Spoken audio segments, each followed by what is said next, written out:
Hi friends, എല്ലാവർക്കും പുതിയൊരു വീഡിയോയിലേക്ക് സ്വാഗതം. ഇന്ന് ഞാൻ വന്നിരിക്കുന്നത് സദ്യ സ്പെഷ്യൽ ഐറ്റമായ ഓലൻ്റെ റെസിപ്പിയുമായിട്ടാണ്. വളരെ എളുപ്പത്തിൽ നമുക്ക് ഓലൻ റെഡിയാക്കാൻ കഴിയും. ഇതൊരു ഓലൻ്റെ ഈസി വേർഷനാണ്. ഇനി വിഷുവൊക്കെ വരികയല്ലേ, അപ്പോൾ സദ്യയ്ക്ക് ഉണ്ടാക്കാവുന്ന വിഭവങ്ങളുടെ കൂട്ടത്തിൽ ഓലൻ കൂടി എഴുതിക്കോളൂ. വരൂ, നമുക്ക് റെസിപ്പിയിലോട്ട് പോവാം. ഈ ഓലൻ തയ്യാറാക്കുന്നതിനായി ഞാൻ എടുത്തിട്ടുള്ളത് ഇളവനാണ്. ഇതിൽ നിന്നൊരു ചെറിയ കഷ്ണം നമുക്കെടുത്ത് ഇതിൻ്റെ തോലൊക്കെ ചെത്തി ഒന്ന് പാകത്തിന് കട്ട് ചെയ്തെടുക്കാം. ഞാൻ ഇത്രയും വരുന്നൊരു പോർഷനാണ് എടുക്കുന്നത്, ഈ ഒരു ചെറിയ ഭാഗം. ഇത് തന്നെ ഇപ്പോൾ നമ്മൾ സദ്യയിലൊക്കെ വിളമ്പുകയാണെങ്കിൽ ഒരു 10 ഇലയിൽ വിളമ്പാനുള്ളത് ഉണ്ടാവും. ഇത് നമുക്ക് കട്ട് ചെയ്ത് ഇതിൻ്റെ തോലും അകത്തെ കുരുവെല്ലാം കളഞ്ഞ് ചെറിയ കഷ്ണങ്ങളായിട്ട് മുറിച്ചെടുക്കാം. വലിയ കനത്തിലും വീതിയിലും അല്ലാത്ത കഷ്ണങ്ങളായിട്ടാണ് മുറിച്ചെടുക്കേണ്ടത്. ഓലൻ സാധാരണ കുമ്പളങ്ങ അല്ലെങ്കിൽ ഇളവൻ മാത്രം ഉപയോഗിച്ചും അതല്ലെങ്കിൽ വൻപയറും ഇളവനും കൂടി ചേർത്തും ഉണ്ടാക്കാറുണ്ട്. ഞാനിവിടെ തയ്യാറാക്കുന്നത് ഇളവൻ മാത്രം ഉപയോഗിച്ചിട്ടുള്ള ഓലനാണ്. ഏകദേശം ഈ ഒരു കനത്തിലും വലുപ്പത്തിലുള്ള കഷ്ണങ്ങളായിട്ടാണ് മുറിച്ചെടുക്കേണ്ടത്. എല്ലാം കട്ട് ചെയ്ത് വെച്ചിട്ടുണ്ട്. കൂട്ടത്തിൽ ഞാനൊരു പച്ചമുളകും കൂടി നെടുകെ കീറി വെക്കുന്നുണ്ട്. ഇത് അത്യാവശ്യം എരിവുള്ള പച്ചമുളകാണ്. നിങ്ങൾക്ക് വേണമെങ്കിൽ 1-2 എടുക്കാവുന്നതാണ്. ഇതിന് നമുക്ക് കുക്കറിലോട്ട് മാറ്റാം. പ്രഷർ കുക്കറിലാകുമ്പോൾ ഓലൻ വളരെ എളുപ്പത്തിൽ തയ്യാറാക്കി കിട്ടും. അതല്ലെങ്കിൽ നിങ്ങൾക്ക് ഏതെങ്കിലും ചൂട് കട്ടിയുള്ള പാത്രം എടുത്താലും മതിയാകും. ഇതിലോട്ട് ഇനി ആവശ്യത്തിന് ഉപ്പും സ്വല്പം മാത്രം വെള്ളവും ഒഴിച്ച് വേവിച്ചെടുക്കാം. ഞാനൊരു 1/2 ടീസ്പൂൺ ഉപ്പും 150 മില്ലിയുടെ ഗ്ലാസ്സിൽ 1/2 ഗ്ലാസ് വെള്ളവുമാണ് ഒഴിച്ചിട്ടുള്ളത്.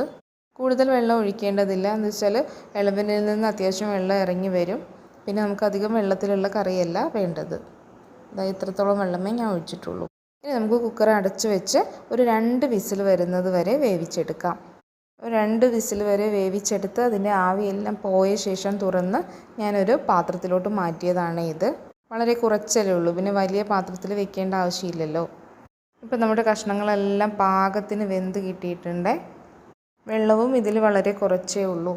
ഇനി ഈ കഷ്ണങ്ങളെല്ലാം ചെറുതായിട്ടൊന്ന് ഉടച്ചെടുക്കാം. നല്ല രീതിയിൽ ഉടയ്ക്കേണ്ട, ചില കഷ്ണങ്ങളൊക്കെ ഒന്ന് ചെറുതായിട്ടൊന്ന് ഉടച്ചു കൊടുക്കാം. ശേഷം ഞാൻ ഇതിലോട്ട് ചേർക്കുന്നത് തേങ്ങയുടെ 2ാം പാലാണ്.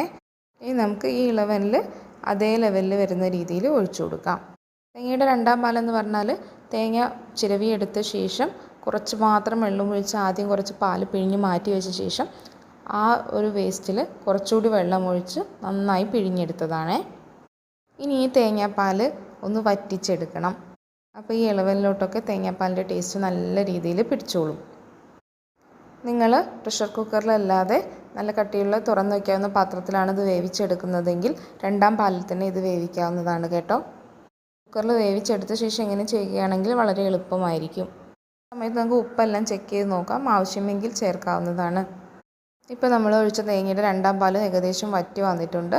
ഇനി ഇതിലോട്ട് വളരെ കുറച്ച് മാത്രം 1ാം പാൽ ഒഴിച്ചു കൊടുക്കാം. ഇനി ഇത് തിളപ്പിക്കേണ്ട ആവശ്യമില്ല.